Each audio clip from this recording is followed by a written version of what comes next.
Hey, welcome to another episode of Ready Speaker. I am your host, Roland Rucci. Welcome to my podcast. If you like it, please subscribe, like, share, whatever. If you want to actually be on one of these episodes, DM me. Maybe we can do a show together about a show you like, and we can talk about it, argue about it, maybe high five about it. I don't know, whatever comes of it.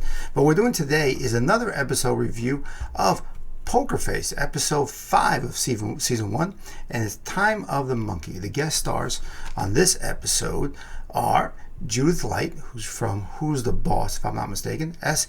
Epatha Merkerson, and she's from Law and Order as one of the lead cops, and they have Simon Helberg, who's Luca from some popular show.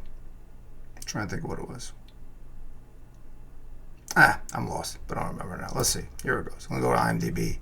And let's see. I think he's from The Big Bang Theory. Yes. He looks a little different in here, acts a little different. I see him do some impressions. It's actually pretty good. And I think he does a pretty good job in this episode as well. So, here we are. So, we have Charlie Cale, who's Natasha, and she's, I call her the Rockford File of this series. Rockford of this series. I think a lot of people are comparing her to Columbo and Mannix, and what is there? Not Marley Miller. I don't know. There was another one with I don't know. I keep forgetting the name, but it kind of Barnaby Jones.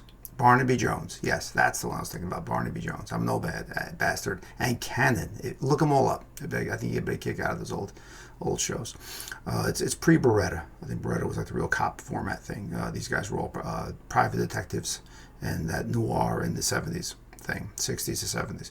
So this episode is Charlie is now still on the lam. She's working in an old folks home, and like I said in the overview of this series, she kind of makes friends with people. And that's how she sort of helps people and figuring out friendships and if they're really bullshitting, if they're really lying or they're killers, and she just does good in the end. Very much like Highway to Heaven, which I think I mentioned also in the initial review of this series. So I think that theme is going on, and also the callbacks to the 1970s and 80s sort of shows, or variety thriller or police PI shows, and like Love Boat, and actually in the old PI shows they would have guest actors from all the films and TV's regulars, and they would sort of rotate through the circuit. And I think this is sort of doing that. So she has these great actors who've been doing a lot of stuff. Reed Birney is Ben. He's done a lot of stuff. We have a whole bunch of things here. Actually, if I could see some other people that were on TV shows, but nobody really pops out. But okay, so let's get to the show. So you have two people. It's Irene and Joyce, who are let's see how to say, they're retirees living in this home. They were in prison. They were wild childs in the 70s. They were connected with this guy Gabriel in the 70s, and Irene was shot during a police raid, and she was paralyzed, and they went to prison, and that's sort of the story that Charlie gets from them, of like why they're sort of badasses, why they kind of they grow their own weed. They're the last leg of the Flower Child era. And she thinks they're badasses. She's really becoming friends with them. She's develops a strong attachment to them. And by the end, in the beginning, you find out that they actually kill somebody. And it's an older guy, and you find out the steps of how she sort of discovers it. Again, there's spoilers with this. But how she does it is kind of interesting. How they do the murder is kind of interesting. And again, I think the callback of these shows, of this show, is of the 70s and the 80s, and doing the style and rhythm, which actually makes it kind of interesting. I'm getting to like Charlie as a character more and more. There's this cursing in this. It's a Peacock show on streaming, but there is cursing in it, and there's all kinds of jokes, and they're not really bothering to hide the sexuality of people, preferences, joking, drug use, not crazy drug use, but recreational things, and even the lifestyle of retirement homes, which are notorious for STDs. I don't know if people call them STDs anymore, but sexually transmitted diseases. So like chlamydia and gonorrhea and syphilis, and actually in old folks' home, that's a real big problem because they have nothing to lose. So everybody's sort of banging each other, which I have heard from people who work in old folks' home. That's really a difficult thing to keep the people apart. They're always like shacking up.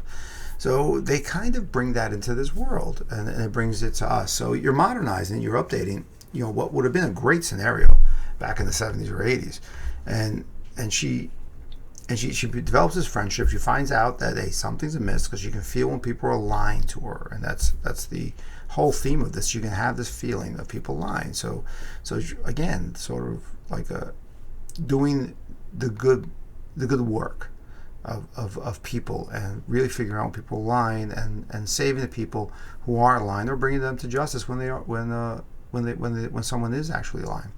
So, and that's what this is about, which I thought was kind of interesting, because the first few episodes, it was all about her friendships and her trying to save her friend's name, or save people from going to jail. And this one, she's actually going after people who were friends with her, and she feels betrayed in this episode. And you see a click in her head, and it's kind of interesting, the turn where friendships are fake, friendships aren't real, and she really works with it. And I really like this episode. I think Judith Light did a great job. Epatha Murkison, I think, did a great job. Even Simon Helberg, I thought he sort of brought a very stylized character into this world that was very common a long time ago. At least when I was growing up in the 70s and the 80s, you saw shows like this. I mean, it even crept up all the way into Miami Vice, but it went more into the police world at that point, where they were saving people. And more recently, you had Burn Notice and things like that. I mean, it's still a viable format of show, and I think this show proves that you can bring something like that. We can have rotating guest stars. You can be surprised by somebody you haven't seen work in a while, and it's a good show, and it's kind of interesting. They do a fight scene in it, which definitely pulls back from the 70s and the 80s, and where the stakes are high, like they're high and grounded in reality of how fights are. It's not anything crazy martial arts. It's people just trying to get through something.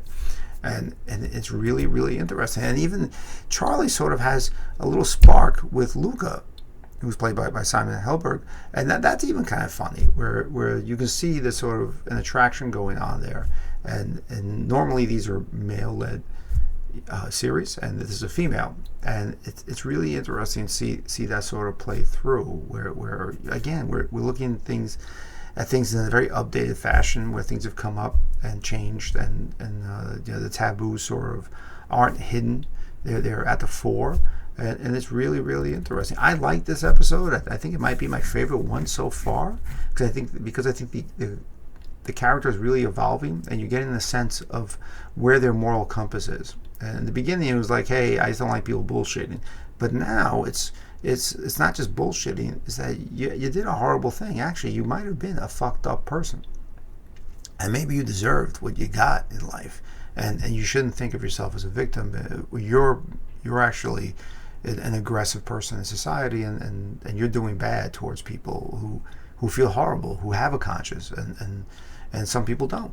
And it's really, really interesting. I thought the killing method was kind of fun, the way they did it, and there were some great little things in it. I thought of them sort of working through this. And again, you have Irene, who's in a wheelchair, and she's a badass in a wheelchair. And I mean, you have some other characters in there. You have the nosy person who leads the funeral home. You have the nurses who are working it and trying to get everybody okay. You have modern technology in it, so it's how do things work with that? How do you trick when you're always being monitored? How do you trick people's point POV or information when they're always being monitored? And there's so much technology out in the world. And then you have the creepy guy in the old folks home, who's kind of in the retirement home. Let's say retirement home. I don't want to say old folks home. Retirement home, or assisted living home. Let's just say that. Probably old folks is probably too dated. I'm showing my age, but you're even showing that person of how they see themselves in this world, and even being helpful a little bit. Again, I think Charlie's character is growing. I think it's moving along. I find it kind of interesting. I think she's doing a great job with delivery. She's becoming this character more and more. It's probably a lot of her.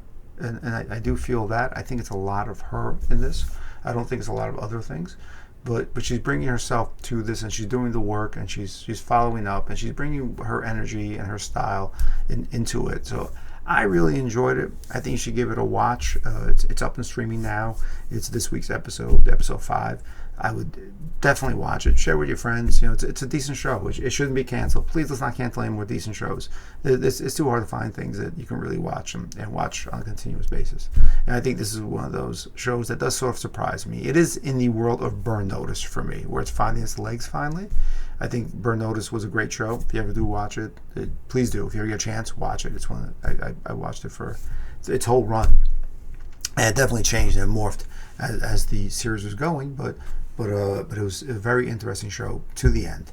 And I think this can be a very interesting show to the end. So that's my review. This is Ron LaRucci with Ready Speaker.